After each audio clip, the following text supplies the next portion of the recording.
उसी बस्ती में अब्बू सलीम रहता था। दुबला पतला, गर्दन पर नसें उभरती, मगर आंखें ऐसी जिनमें थकान से ज्यादा शुक्र झलकता था। उसकी उंगलियां खुरदुरी थीं। हथेली के बीचों बीच एक पुराना सख्त घेरा बना हुआ था, जहां छैनी टिकती और हथौड़ा पड़ता। वह सुबह बिस्मिल्लाह कहकर घर के बाहर से मिट्टी झाड़ता, घड़े से पानी पीता, माँ को सलाम करता और अपनी पुरानी चप्पलें पहनकर शहर की ओर चल पड़ता। उसकी माँ बूढ़ी थी, मगर जुबान से दुआ निकलती तो लगता जैसे घाव पर ठंडी हवा रख दी हो। वह अक्सर कहती, बेटा, गरीब होना शर्म नहीं, बेअमल होना शर्म है। जो भी कमाना, हलाल कमाना। जो भी जुटाना, दिल से बांटना।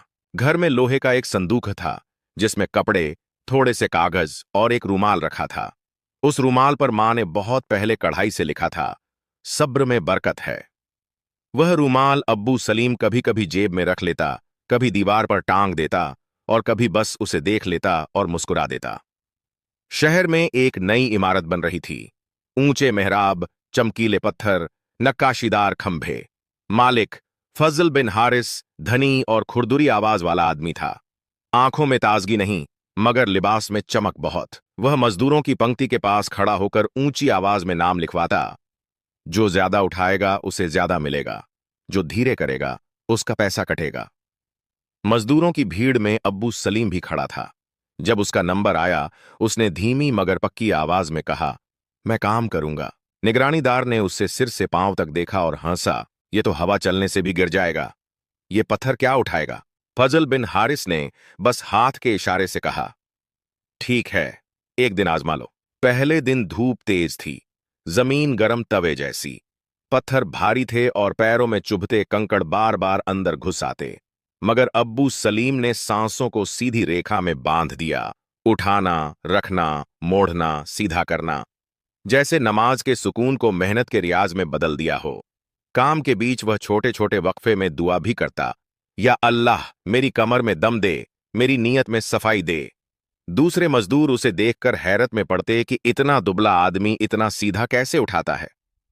वह हर इशारे में अदब रखता, पत्थर रखते हुए किसी के पैर पर ना आ पड़े, इसका ख्याल पहले करता। दोपहर को जब सब खाना खाने बैठे, वह अपनी रोटी का आधा हिस्सा पास बैठे एक लड़के को दे देता, जो महीनों से अपनी मां के साथ काम तलाशने आया था।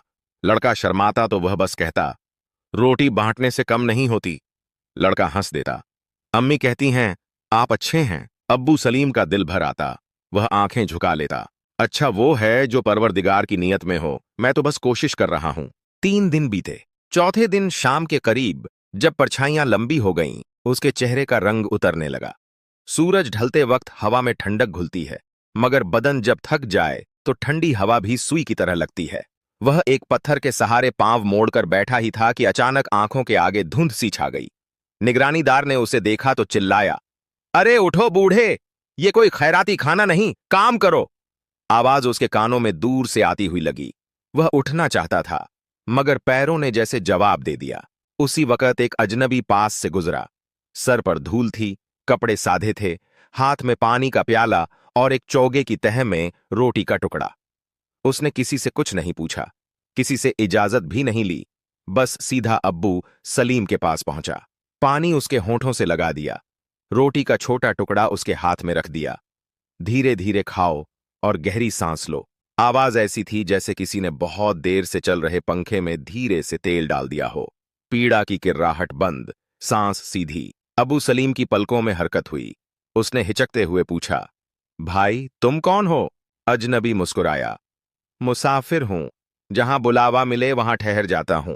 आज यहां बुलावा था। वह कुछ देर वहीं बैठा रहा, हवा को रोकने जैसा सुकून बनकर। निगरानीदार दूर से झल्लाकर देख कर रह गया, क्योंकि अजनबी की मौजूदगी में उसे अपनी आवाज की हड़बड़ी छोटी लग रही थी। कुछ देर बाद जब सब अपना अपना सामान समेटने लगे, अजनबी खामोशी से उठकर चल दिया। उसके जाते ही ऐसा लगा जैसे धूप का एक छोटा टुकड़ा साथ ले गया हो, पर जगह पर ठंडी शफाफ रोशनी छूट गई हो। रात को घर पहुंचकर अब्बू सलीम ने मां के पैर दबाए। मां ने माथा सहलाया। आज तेरी आवाज की थकावट अलग है। उसने मुस्कुराकर कहा, आज कोई मुसाफिर मिला था मां। उसने पानी दिया, थोड़ा सा रोटी का टुकड़ा भी। अजीब सुकून था उसकी बात में। लगा जैसे मेरा बोझ किसी ने पल भर को उठा लिया हो। मां ने दुआ में हाथ उठाए। या अल्लाह, ऐसे मुसाफिरों को हमारे शहर से दूर न करना। जो थके हुओं को सहारा दे वह तेरी रहमत का परछांव ही तो होता है। अगले दिन काम पर पहुंचा तो मजदूरी के साथ ताने भी मिले। कोई बोला, बूढ़े, कल तो गिर ही पड़े थे, आज फिर आ गए। उसने शांत चेहरे से कहा, गिरना बुरा नहीं, पड़े रहना बुरा है। कुछ ने हंसकर उड़ा दिया, कुछ को उसके जवाब की गर्मी महसूस हुई और वे चुप रह गए। फजल बिन हारिस ने दूर से देखकर निगरानीदार को बुलाया। ध्यान रहे, कोई नाटक नहीं चाहिए, काम चाहिए।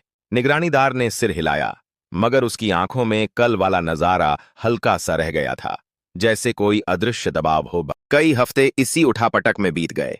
शहर में पैसों की सख्ती आई, बाजार में दाल की थैलियां महंगी हो गईं, तेल के डिब्बे पर नई कीमतें लिख दी गईं। लोग रात को देर तक घरों के बाहर बैठकर हाल बताते। किसी की दवा अधूरी, किसी का कर्ज बाकी, किसी की बेटी की शादी टल गई। उस रात हवा में धूल कम थी, मगर दिलों पर बोझ ज्यादा। अब्बू सलीम घर लौटा तो पाया कि मां के खांसने की आवाज थोड़ी गहरी हो चुकी है। उसने जल्दबाजी में हकीम की दवा का पुर्जा लाया, नया घड़ा खरीदा और सुबह मस्जिद के बाहर बैठे एक यात्री के लिए दूध का प्याला भी रखा। मां ने यह सब देखा तो उसकी आंखें भीग गईं। बेटा, तू हर दिन थोड़ा थोड़ा बांट देता है, क्या अपने लिए कुछ रखता भी है? वह हंसा, जो बांट देता हूं वही तो बचा रहता है मां। कुछ बदल रहा था। शहर के चौक में अचानक एक रात आंधी आई। तंबुओं के पैर उखड़ गए, धूल और टहनियां हवा में उड़ीं और कुछ दुकानों के शेड टूट गए। नई इमारत की जगह पर भी दो खंभे दरक गए। फजल बिन हारिस का चेहरा सुबह गुस्से से लाल था। उसने निगरानीदार को डांटा, ये खंभे फिर से लगेंगे और आज ही लगेंगे। मजदूर हिचक रहे थे। कुछ ने बहाना किया, कुछ बोले, आज बाजार बंद है, रस्सियां नहीं मिलेंगी। तभी अब्बू सलीम ने धीरे से कहा, रस्सियों की जरूरत नहीं, हम अपने कंधों से संभाल सकते हैं, मगर एक शर्त है, एक दूसरे का पैर न कुचलें और किसी पर आवाज ऊंची न करें।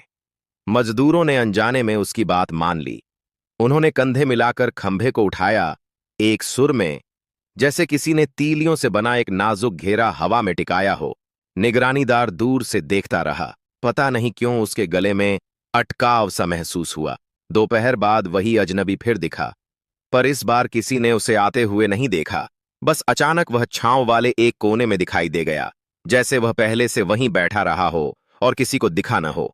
उसके हाथ में फिर पानी का प्याला था, चेहरे पर वही ठहरी हुई मुस्कान। उसने कुछ नहीं कहा, बस मजदूरों में घूमता रहा और केवल उस वक्त किसी के पास ठहरता जब उसके हाथ कांपने लगते या आंखों में धुंध सी भर आती। जब वह अब्बू सलीम के पास पहुंचा, दोनों एक पल के लिए खामोश रहे। फिर अजनबी ने धीरे से पूछा, आज तेरी कमर कैसी है? अब्बू सलीम ने हंसकर कहा, कमर अभी है, मुझे डर उस दिन का है जब नीयत थक जाए। अजनबी ने उसका हाथ हल्के से थाम लिया। जिसका रुख रब की ओर हो उसकी नीयत नहीं थकती, बस उसके सब्र की परीक्षा बढ़ जाती है। ये कहते कहते उसने चोगे से एक छोटा रूमाल निकाला और अब्बू सलीम की जेब में रख दिया। ये तेरी मां के कलाम से मेल खाता है। अब्बू सलीम ने चौंक कर जेब में हाथ डाला। वह रूमाल वैसा ही था जैसा उनकी दीवार पर टंगा था। कढ़ाई में लिखा, सब्र में बरकत है। उसने सर उठाया, मगर अजनबी थोड़ी दूर चल चुका था। उस दिन के बाद से जब भी कोई थक कर बैठता और उसके हाथ कांपते और उसके दिल में अंधेरा उतरता, तो हवा में एक जानी पहचानी आवाज घुल जाती, न बहुत तेज न बहुत धीमी। कांपना बुरा नहीं, कांपते हाथों से सहारा देना बड़ी बात है। फिर कोई दूर से आता, कभी इंसान, कभी इत्तेफाक, कभी याद। हाथ में पानी का प्याला, होंठों पर ठहरी मुस्कान और शहर की धूल पर एक बार फिर दूध या नरमी उतर आती।